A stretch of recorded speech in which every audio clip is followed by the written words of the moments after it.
officielle, Lingala, Chiluba, Swahili, Kikongo. Dans la Constitution, nous plaidons la reconnaissance de la double nationalité uniquement réservée aux Congolais d'origine. Le mode de scrutin deviendra à 2 tours pour la présidentielle afin de renforcer la légitimité du pouvoir par le peuple. Le Parlement monocaméral maintenu à 500 députés siégeant en chambre unique, chambre des représentants.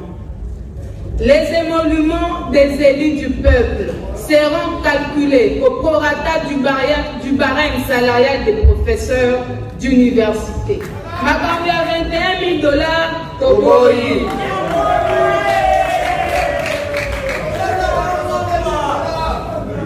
La suppression pure et simple des avantages liés aux anciens chefs de corps constitués, Toboyango. La suppression du Sénat qui est une institution budgétivore. La suppression des élections des gouverneurs et vice-gouverneurs qui seront désormais nommés par le président de la République et seront des non-originaires. La suppression des assemblées et gouvernements provinciaux. Les conditions d'éligibilité pour le président de la République. Point 1. Il doit être congolais de père et de mère et d'épouse.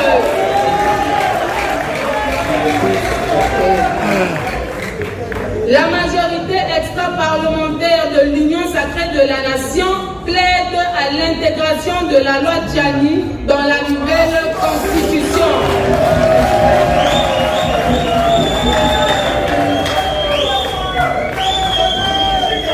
Il doit être âgé de 40 ans et détenteur d'un diplôme universitaire. Il doit avoir une expérience professionnelle de 10 ans ou plus dans un domaine bien précis. Le service militaire doit être obligatoire à tout Congolais âgé de 18 ans, révolu, détenteur d'un diplôme d'État pour renforcer notre armée. L'État devient propriétaire du sol et du sous-sol, confère la loi Bakajika. Le peuple congolais rendra intransigeant sa souveraineté et abolira tout clivage ethnique, tribal, clanique et racial. Et l'État congolais doit garantir la bonne gouvernance et la justice équitable pour tous. L'État doit rendre la gratuité de l'éducation scolaire effective et obligatoire pour tout enfant. Il doit mettre des dispositions contraignantes contre le tribalisme, le favoritisme, le népotisme et le clientélisme.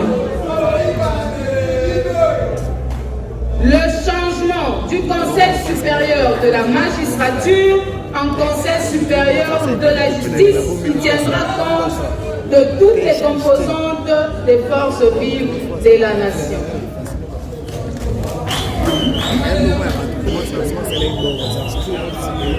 Nous plaidons pour le renforcement et l'assouplissement de la procédure de la déclaration de guerre par le président de la République.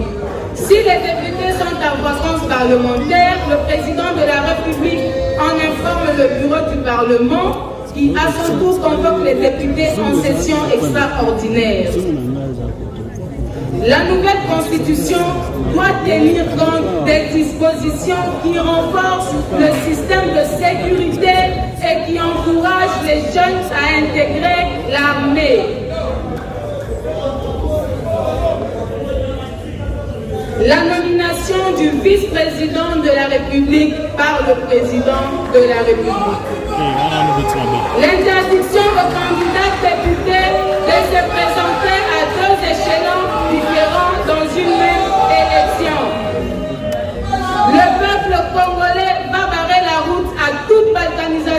constitutionnelle de la nation, n'en déplaise ni aux voisins ni aux amis. À ce titre, le changement de la Constitution en vigueur ne peut être individualisé, mais par contre, c'est une question existentielle qui vise l'intérêt supérieur de la nation, à laquelle chaque Congolais de l'opposition ou de la majorité doit apporter sa contribution.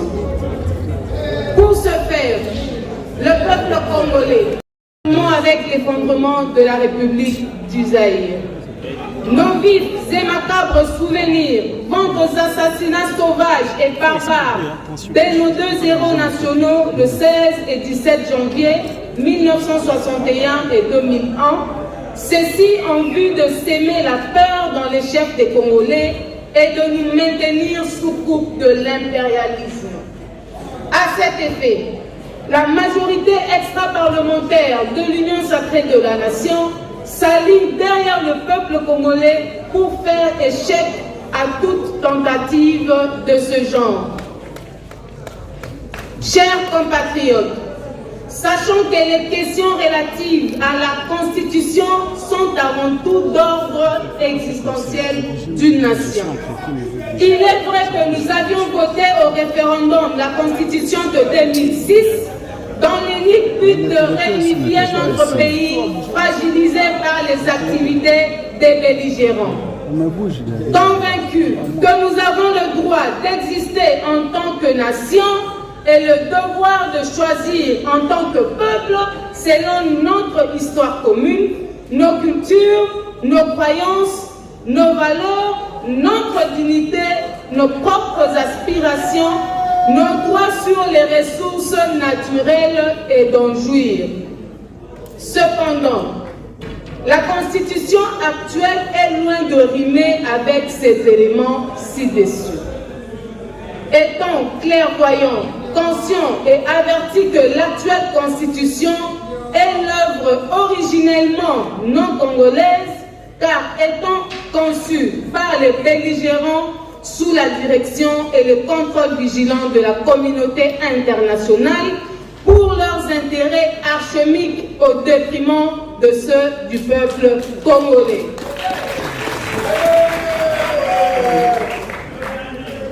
Eu égard à ce qui précède, la Constitution en vigueur pose de sérieux problèmes de fond, notamment 1. Cette Constitution met et maintient notre pays à genoux au profit des autres pour finalement le balkaniser. Qu'en faire? Article 4, article 51, article 17 de l'actuelle Constitution.